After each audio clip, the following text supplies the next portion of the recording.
Club, and thank you guys for coming out. A little bit about me. I am a physical therapist. I've been working in the Valley since 2007.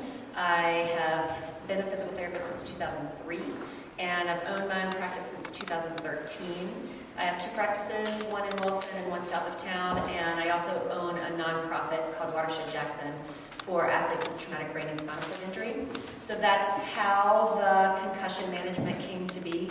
I saw a big lack through my nonprofit in concussion management in this community and saw a really large number of concussions, and people just didn't really know how to treat them. So I went into a deep dive through my organization, the American Physical Therapy Association, and just found through the country the best practitioners, the best practices, and really tried to bring that to the community and to do something that was really community-based, where we could all be on the same page. That was going really well until COVID hit.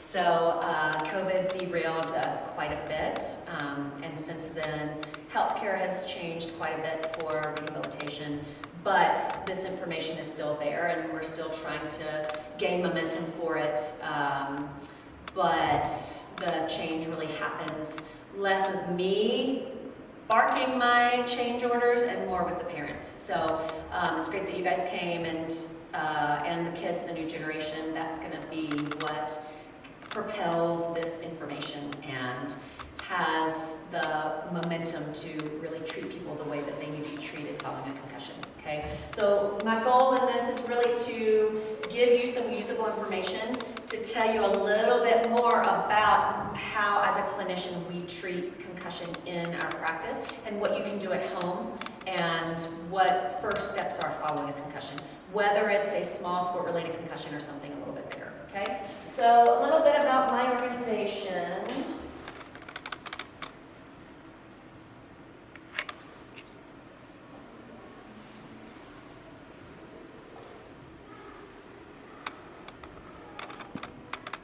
In an instant.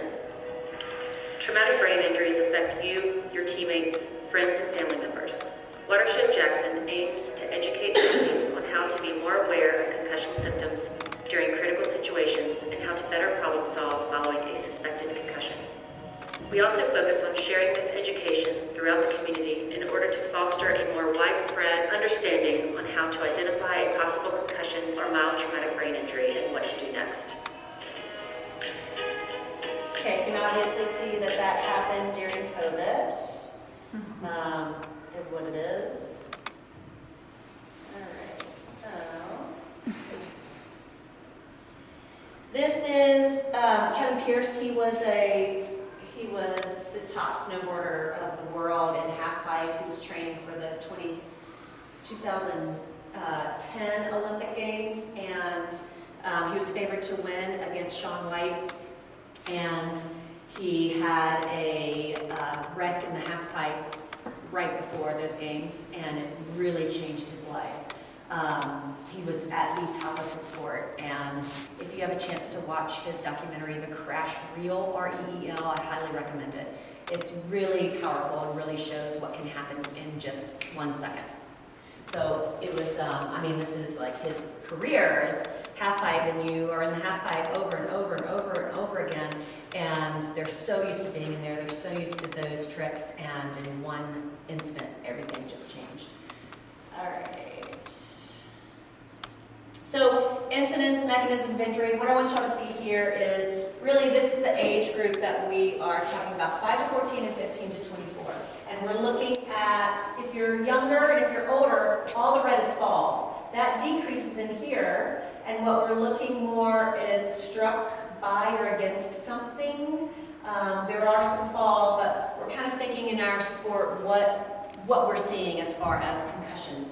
The biggest thing over here is, this is what is diagnosed. This is what the CDC thinks is undiagnosed or misdiagnosed in a concussion. So we're really missing a big part of the picture here. And a lot of these things, they're just being sent home without a plan. And if a concussion is hard enough to go to the ER, or if someone is worried enough about maybe a subdermal hematoma or a subhematomal bleed, and they send them to the ER, oftentimes that prognosis is either we're going to take you to Idaho Falls or just go home. There's no gray area. There's no really protocol for parents when they're going home. So again, that was something that we worked on before COVID to try to really all be on the same page. And unfortunately, it just fell by the wayside when COVID hit. And that momentum stopped, but I'll go through with you guys what our protocol was with the hospital involved and where the ER docs come in. All right, so this is your typical concussion. This is obviously in Jackson. One of the kids, I'll show you who to look for.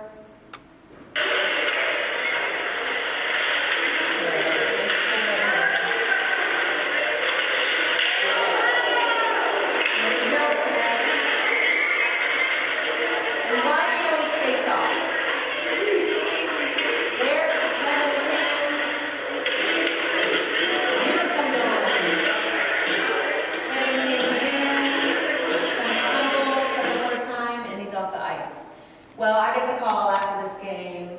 Our son hit his head really hard on the ice. Everybody's talking about it. He was 17 at the time.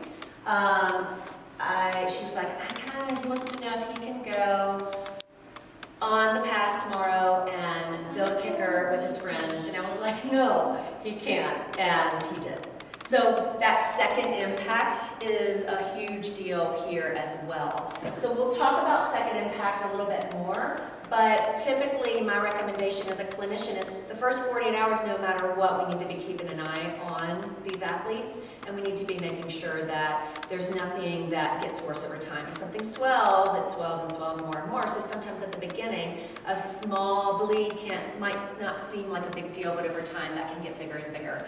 With him, I would not have recommended that he go on the pass, and I don't, a lot of times I'll give the call right after, and they might follow up shortly after, but then as time goes on, typically we see the kids sort of fall off because what happens is your neural pathways will go down a certain direction and that becomes their new normal. So that's why the baseline is so important. We don't want to develop a new normal. We want to get returned to baseline, okay? Things that the parents might see, mom, dad, friends, coaches, you're gonna appear dazed or stunned, confused, you're gonna forget, wait, where am I? You might ask the same question over and over again. You might be unsure of where you are. That can be really scary to parents, but oftentimes that's just part of the first initial process. A lot of times they will have a little like retrograde amnesia, and they used to categorize a concussion by whether or not someone had amnesia. We don't do that anymore. Amnesia is just a possible sign or symptom, but not a definitive sign or symptom. Okay? So these are just things that you might observe in a child. Red flags are, they're going to look neural in nature. If there is a pupil that's bigger than another, if they've got a headache, if they've got slurred speech, if they are really having a hard time recognizing people that they should know really well, things like it might look like they're having a stroke. That is like gonna be life-flighted to IF. That's a major red flag. These are things that we really don't just like wait and see how they do. This is direct to the ER. Implement a plan ASAP. Especially like the slurred speech, a seizure. I've had kids have seizures and they're okay, but that's something we don't mess with, okay? So these are really, really important. Increasing confusion, restlessness, or agitation. Agitation can be part of it, but if it's increasing, again, you think of that inflammation, okay? So this is what they might feel. So these are signs and symptoms consistent with having a concussion. Headache, noise and vision sensitivity. If they're driving home and they're like, these lights are really bright. They get more emotional. They get more irritable. So those can be things that don't warrant you going to the ER unless they're getting worse and worse, all right? Fatigue, sadness, feeling slow, feeling foggy, a lot of those things, right, sound like a normal teenager. But a lot of these are things that are out of context with how your child normally responds, okay? All right, so here's our protocol. And this is really, I think, the crux of what we need to be providing for the community and how we need to be responding to any kind of insult to the head, all right? Insult to the head, injury, during sport or practice, something happens, they're having a hard time getting up, their head hurts. Last night my son had a head bang in a basketball game. It wasn't enough to be here, but these kids that are hitting ice or hitting a hard-packed slope-style course, we definitely are going to assess them. That can be through a coach, that can be through a healthcare provider, that can be, you know, if Jackson Hole Ski Club has a checklist that they go through, if the hockey team has a checklist they go through, that needs to be performed right there. You're either going to, they might show signs of concussion, or they might not show signs of concussion. You're going to pull them from practice or play either way. You're pulling them. Because again, for the first 48 hours, you need to just see how this is going to play out. Are things getting worse? Are things getting better? Are things staying the same? All right, so over here, the parent guardian monitors them for 48 hours. I wouldn't put them back into play before 48 hours if it were me because of that second impact syndrome, right? Oftentimes, these kids are going right back out. If we have an impact right after an initial impact, that's a problem. But concussions are a transient event. Typically, a concussion is going to heal after 7 to 10 days. If they hit their head like my son yesterday, but there's no changes, that's not a concussion. So he can still play, he can return to play.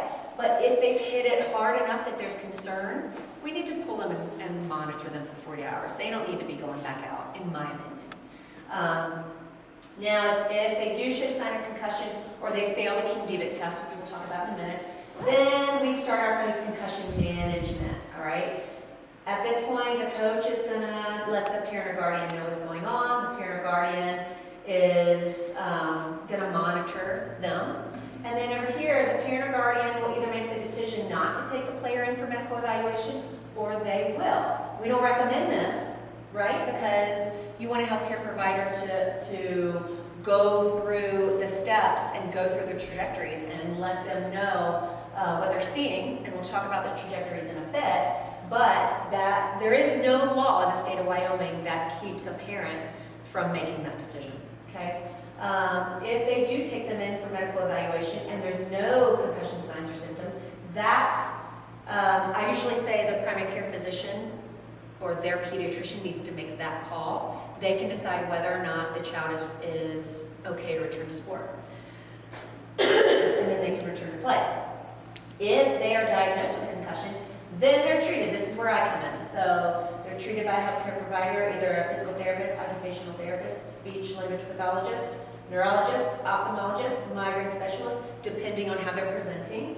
And until resolution of signs and symptoms, then they're going to take them back to that primary care provider or their pediatrician for return to play. Okay? So that is a really safe protocol. This is just where the time is spent if they are deemed to have a concussion. Okay? So, what a concussion means. There's 6 clinically based trajectories that follow along with a concussion. And then I sort of really think we need to be talking about this 7th one. So, cervical, this is something I treat. Balance dizziness, this is something I treat. And this vestibular and visual ocular is something I treat. Migraine, if they've got any family history of migraine, any emotional anxiety, any ADHD, any cognitive baseline, we refer them out. This is out of my scope of practice, but these are common things that you're going to see on following a concussion. So I typically draw a circle, I put these things in each of the circle, and then we figure out what trajectories they're on. So sometimes you'll have one, sometimes you'll have all of them, but that's how we know how to move forward with treatment.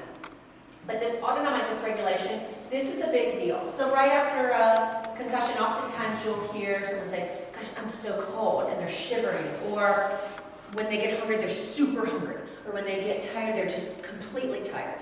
That is the autonomic nervous system trying to find homeostasis. So the autonomic dysregulation is a big deal because we can force some regulation patterns. So oftentimes I'll tell parents, yeah, my kid had a concussion, we're on day 6, they're still just kind of not perking back up. All right, you need to force, I call them the grandma goals, you're going to force regulation. So it's not as important as they get 8 hours. It's important you go to sleep at this time every day and you wake up at this time every day. For the first 48 hours, you let them do what they need to do. But after 48 hours, we really need to be actively healing. Because again, we want to return to baseline. We don't want to have a new normal. So we can force this regulatory pattern. We can force a better sleep cycle. I want you to go to bed at 9 o'clock every night. I want you to get up at 7 o'clock in the morning. Whatever pattern they're normally on, and you do that. It's not as important as, it is important what they eat, but it's just as important how often they eat. Don't let them get hungry. So many meals throughout the day. So their brain doesn't have to work so hard, right? They go into fight or flight if they are hungry. Your system goes right into the sympathetic nervous system. That's a lot for the brain. So the brain, we want to quiet down so that it can heal. We don't want to put the brain into overdrive. We want it to be able to calm down. So that forced regulation is the biggest advice I can give for parents following any kind of head impact. After 48 hours, have them eat regular meals throughout the day. Do not get dehydrated. Don't get cold. Don't get overtired. Go to bed at the same time and wake up at the same time, okay? That's the biggest thing. If you don't take anything else from this talk, this is the most important thing, okay? Again, it's really, really important to have a good past medical history if you have a baseline, because a lot of times kids, if they have a migraine disorder, that can really, really affect their healing, and they need to see a specialist for that. If they have an underlying anxiety disorder at baseline, that can really affect their concussion, and they need to be referred out for that, okay? Those things sometimes just really don't get better on their own, and it's something that can really affect the family, okay? Another thing I often see is this vestibular ocular component, visual ocular component. That is the most common thing I see, and I'll show you some examples here in a second, in my practice. And what happens is there's deficits in our visual ocular system, how we see the world visually. So the brain is going to take in all of our visual field. It serves about 70+% of how we orient to the world is what we take in visually. So if our visual ocular system is changed, then that's really going to affect how our brain responds to the world. So it can affect their balance, it can affect their emotion, it can affect all these things just because their eyes aren't tracking the way that they were before. And that can increase their risk of injury. So if someone has, they're in a high injury, high impact sport, and they've got a visual ocular deficit, it can increase their risk of injury again, increasing the second impact syndrome, right? So convergence is something we often see a problem with. Saccades, the eyes moving back and forth really quickly. And visual ocular reflex and vision motion sensitivity reflex. These are things that we'll see that we can easily treat in the clinic, that a lot of times if they have a convergence deficit, kids just say, oh, I don't like to read anymore. It's because they can't converge on the page. So it's an easy fix, and it's something that is often unnoticed because we don't have a baseline on them clinically, or they don't get a post-concussion evaluation, okay? All right, so here's how some of these things look. Follow the beat to see the beat. So here it comes. All right, so he's doing convergence. But what I want you to see is how he responds. Okay, so he's trying to converge on that V as it comes closer to his face. And then, ooh, Over time. just really doesn't respond well, okay? He had a concussion, and just even trying to look at something close, you can see how hard his brain's working, okay? What we're looking at next is the visual ocular reflex. So I'm trying to, when our head moves, we've got to right ourselves to the to the midline, and kids are going to have to move fast if they're in a sport. So the head has to move. You need to be able to move it 120 beats per minute as you're looking at something. That's what we're testing here, okay? Keep up with it. Quick, quick, quick, quick, quick, quick, quick, quick, quick, quick, quick, quick. So you see, he just cannot stay on the beat. And that's a lot of cause for concern. Okay, and then this is just a little balance test. Notice he's not even on the phone here.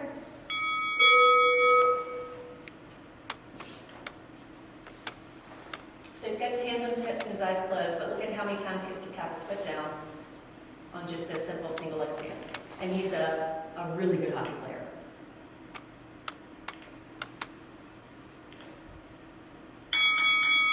Okay, 20-second test, so that's not good. Normally we would do it on the Eric's patch, but he wouldn't be able to do that. Okay, so the theory behind rest for concussion management.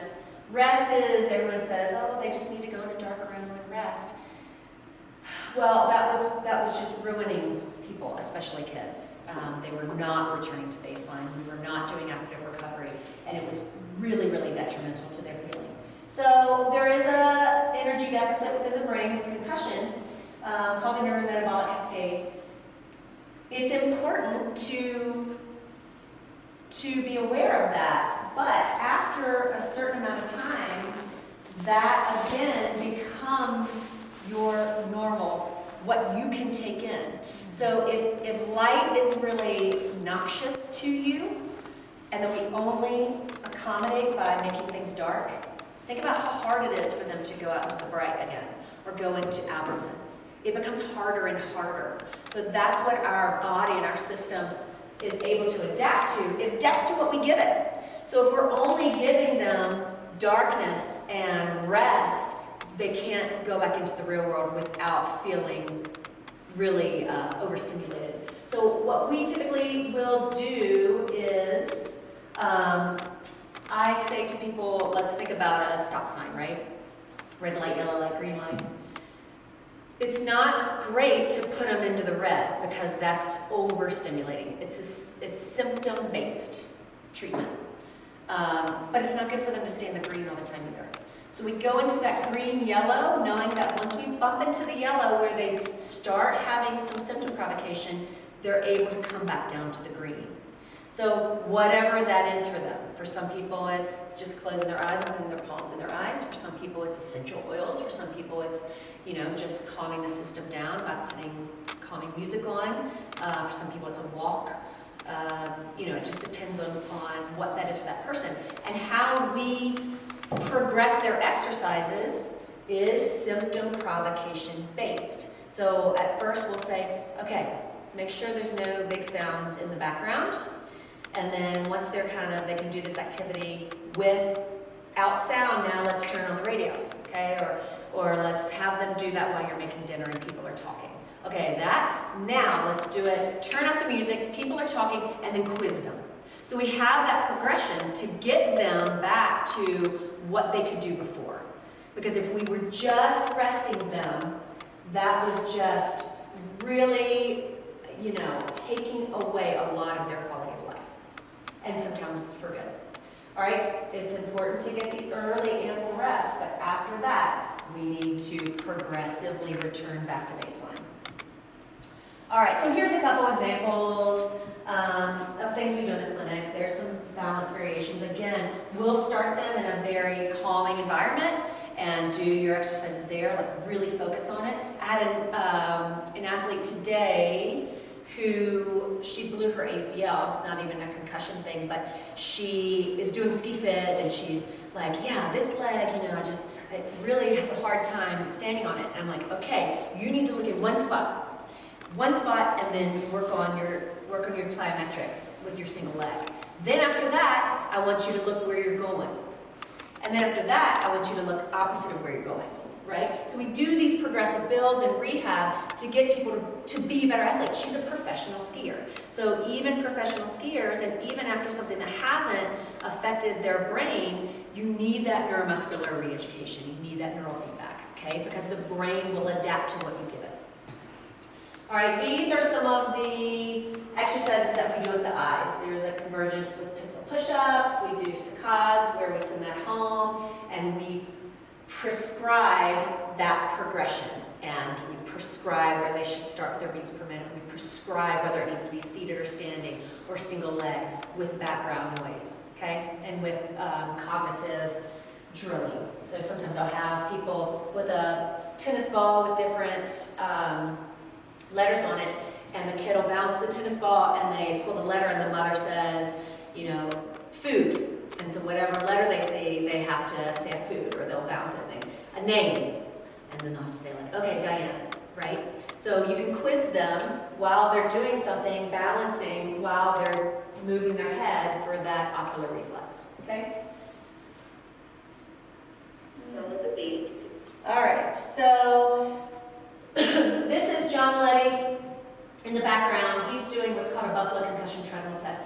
When they started thinking about, okay, what we're doing, and we're decreasing the neural pathways so much that kids are having a hard time, or adults are having a hard time reintegrating back into the things they used to do, why are we doing that? Why aren't we having them exercise and flooding their brain and flooding the system with oxygenated blood? So John Letty, started in the early 2000s saying, all right, the rehab professionals are really the ones that need to be taking the reins on this. Let's figure out symptom-based what someone can tolerate, and then we start them there. So we actually put them on a treadmill, and we have them walk pretty fast at 3.6 miles per hour, and every minute we increase the incline.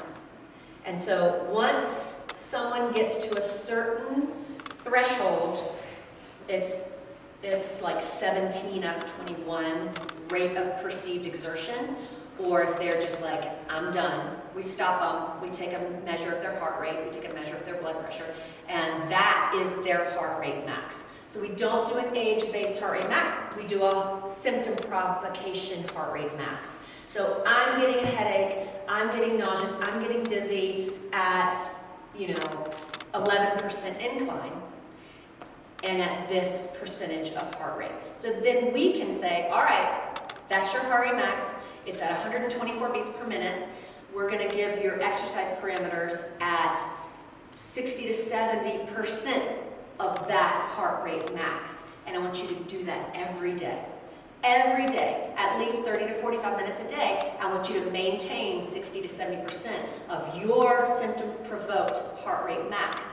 And that provides enough oxygenated blood flow where they're not going into the symptom provocation, that red light, but they're getting that, I have people often walk outside. All right, they're taking in the trees, there might be a dog running by, they might run into a friend. So they're forcing themselves to get outside. Sometimes they have to do it at night first. They can't tolerate all the light, or they don't want to run into people.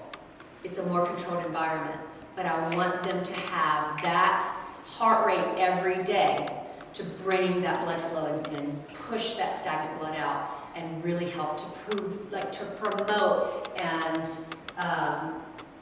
and give extra blood flow and healing to the brain, okay? So that's a really, really good way to do it.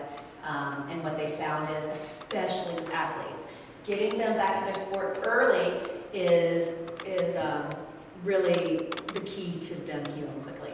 So I work with Dr. Kutcher, who's the team physician for the U.S. snowboard and ski team, and he is way more liberal than I am with return to sport. He just is like, you're a soccer player, get back out there. Get back out there. And I'm like, whoa. And he has them, whatever their sport is, he returns them as quickly as he can possibly put them on the field. I'm a little bit more conservative, where I think we need to be monitoring symptoms a little bit better, but he's the best in the business. So, it's things have come a really long way in the last 20 years. All right. So we get to the conversation about baselines.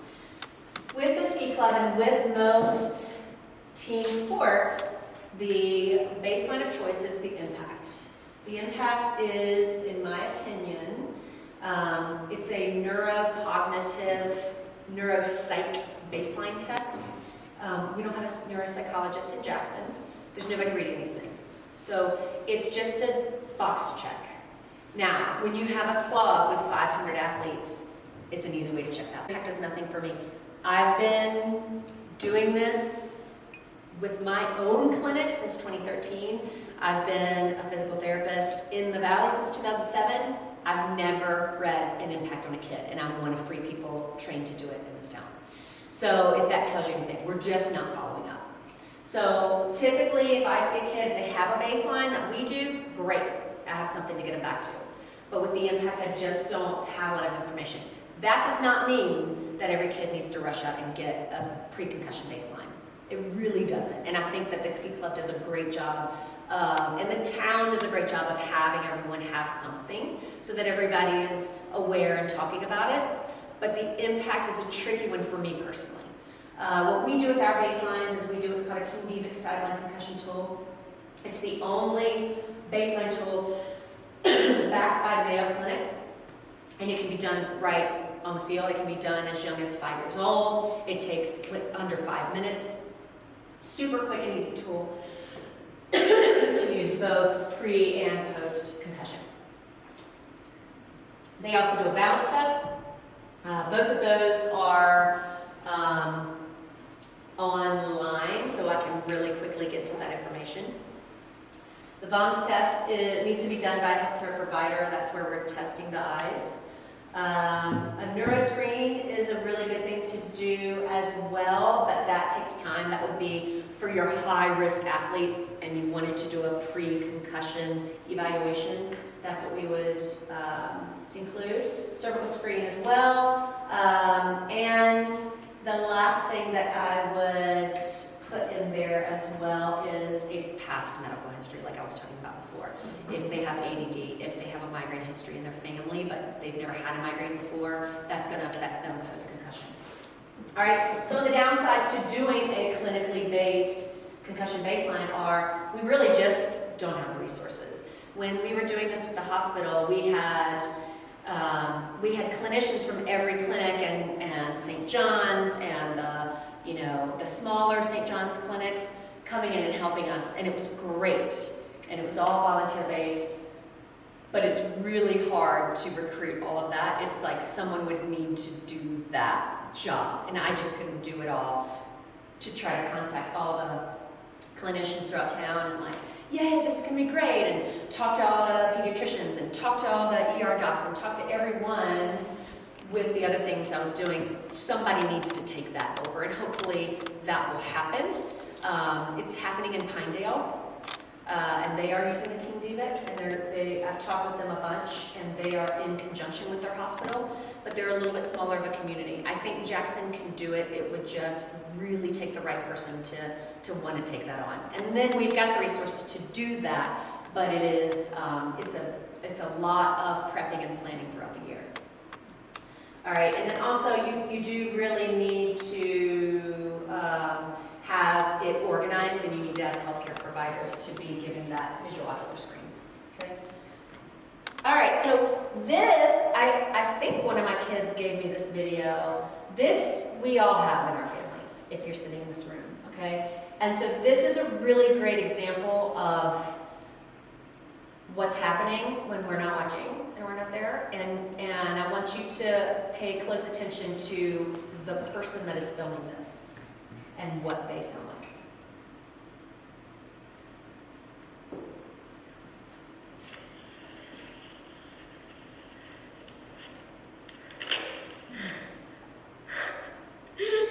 Okay, we're laughing.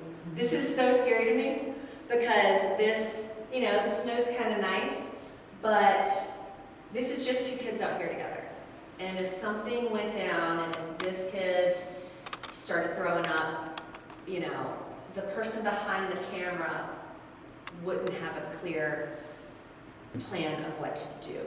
So this is happening every single day, and this is what we're talking about when things kind of go undiagnosed.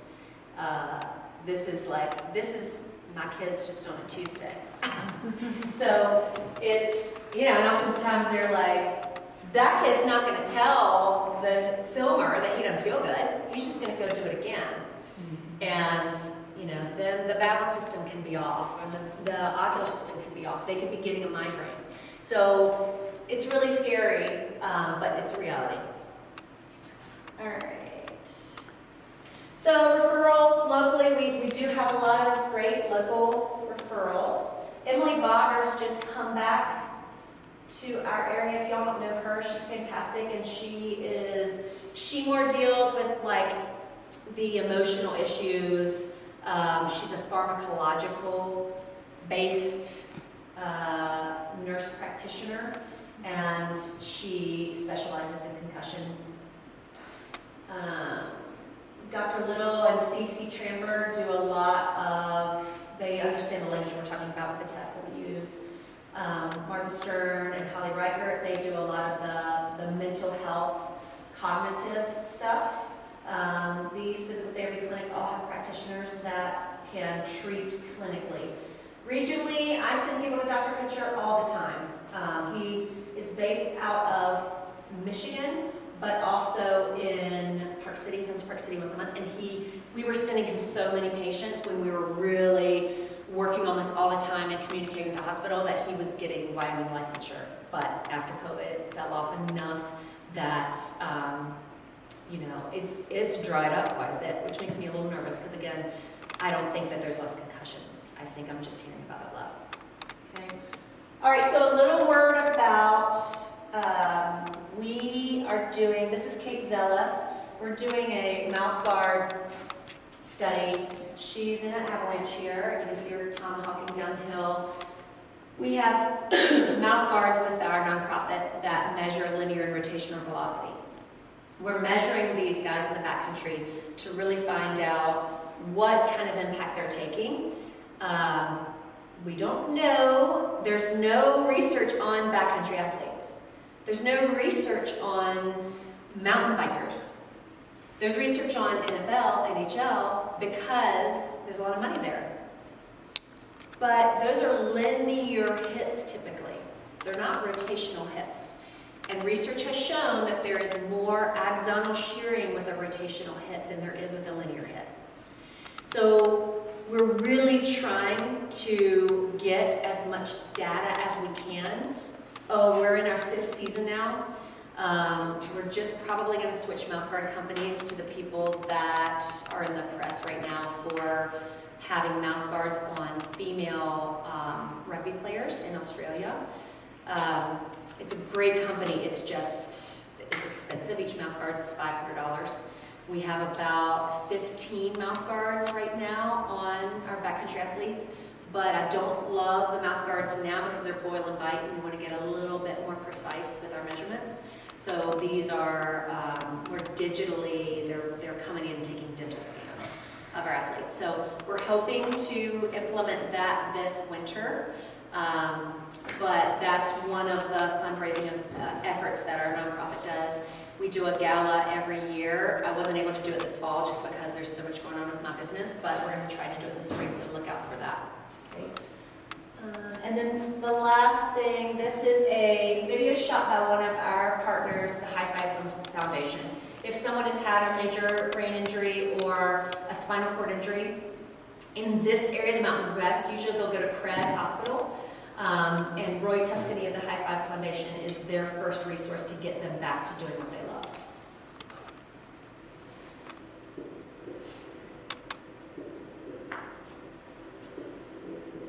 Every memory, every thought, every dream, your very essence exists because of your brain. One impact can change your life in an instant.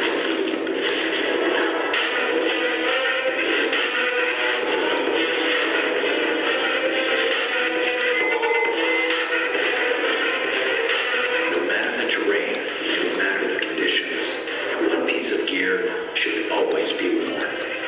Your helmet. My name is Jeremy Jones. Cody Townsend. My name is Elise Sockstead. I'm